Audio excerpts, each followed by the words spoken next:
Hello mga guys, magluluto na po tayo ng ng ating sinabawang ito, yellowfin or tuna.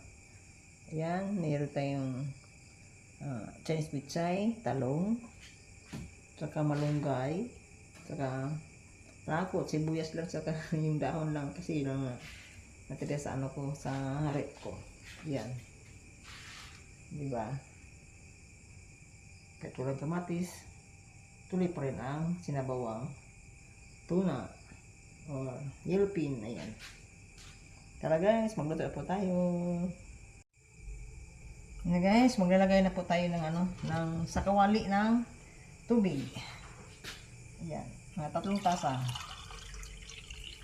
Ayan.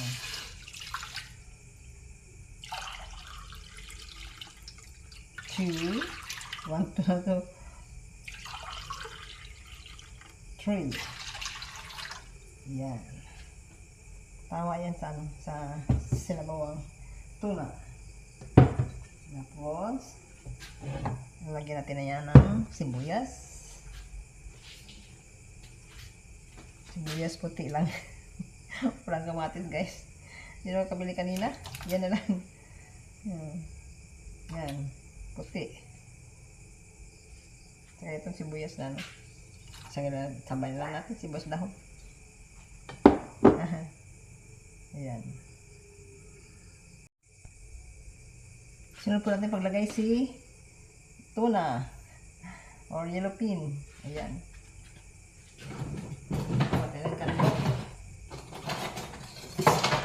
Sandok ba? Kuha tayong sandok. Nalagay po natin ito. Yan. Ulo yan. Ulo. Ito, mula sa ulo. Mula sa ulo. Ito, mula sa ulo. Ayan. At ito ay laman.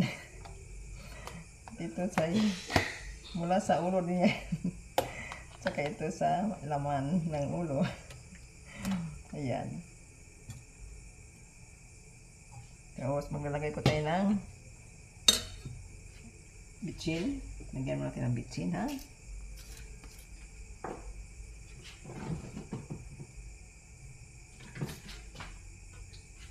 Ayan. Sandukin natin yung kutsara, tumoy ng sa dulo ng tinidor. Ayan. Nag siya eh. Nagbukas eh. Lagyan ko ng bitsin muna. Para ready na. Templado na. Tapos maglalagay pa tayo ng asin. Asin. Ito. Yan. Yan. Lagyan tayo asin yan. Diba? Na. Tingnan natin guys at kumulo ng ating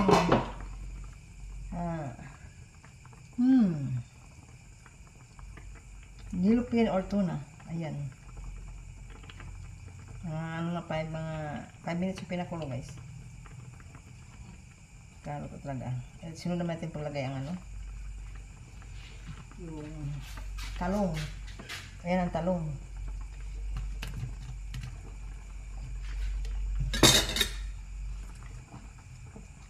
Maluto yung talong guys.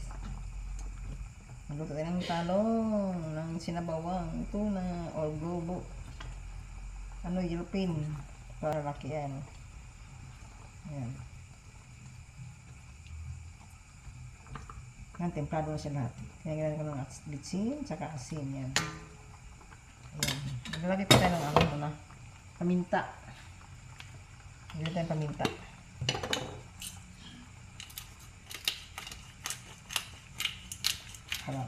Anghang ang ating sinabawang blue marlin yellowfin. Iba may blue marlin. Ito yellowfin o tuna. Yung tuna pag malaki na. Ito yellowfin, muna tayo pangalan natin. Kasi naman to eh. Hindi pa masang lalaking ano eh. Hindi pa siya tuna. Ano pa lang siya yung walang bibi pa lang ba? Bibi. Mga bata pa na sida na ano yellowfin. Kasi pag sinabi mong tuna, pinakamalaki na yun. Ayan.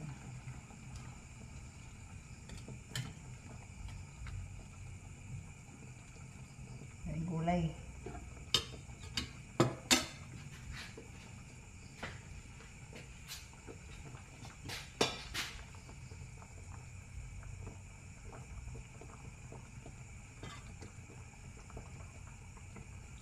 Kuluin natin muna ito guys.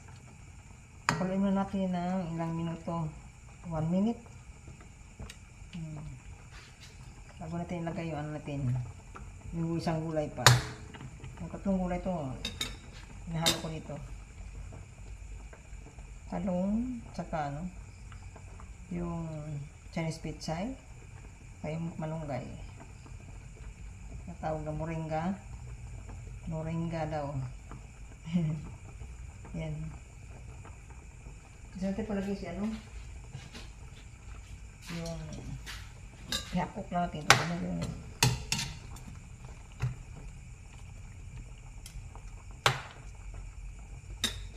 talong. Ilagay po natin si ano, si malunggay. Malunggay, pinakasustansyang gulay. Yan.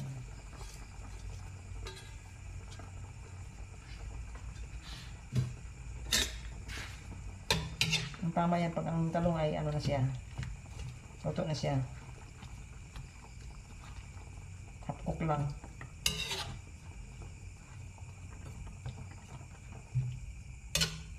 Ang tama tayo yung 3 baso, 3 tasa, nalagay nyo ng tubig kung magsabaw kayo guys. Kasi kumukulo pa yan, di ba? Hindi nag-release pa yun ng ano, tubig habang kumukulo. Diba? Ay, masyadong ano, pag kinain mo yung talong, hindi masyadong lata ang talong. Sarap ng talong. Sustansya din naman to. Kung hindi kagaya ng ano, yung malunggay, marami tayong sustansya itong malunggay. Pwede pang ano sa buhok, pampakapal. Ayan. May capsule naman na bibili na moringa. Ayan, papakapalin sa buhok. Saka ano, iron. Yan yata to. Ayan. O, sinusunod na. Kumulo na. Isunod naman itong ating ano, itong Chinese pechay. Yun, last na itong Chinese pechay ito.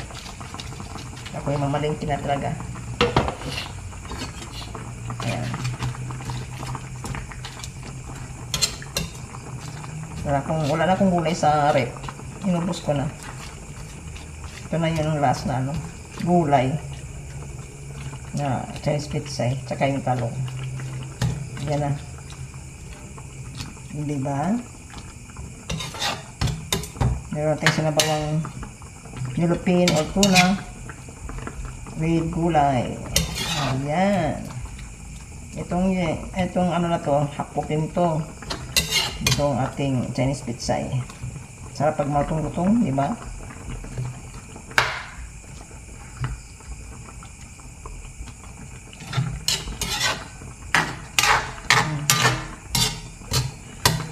Yan. Hindi natin hukay ng mabuti. Ayan. Yan ang ating ano. Ayan. Hindi lang hukay. Hukay naman din. Ayan na.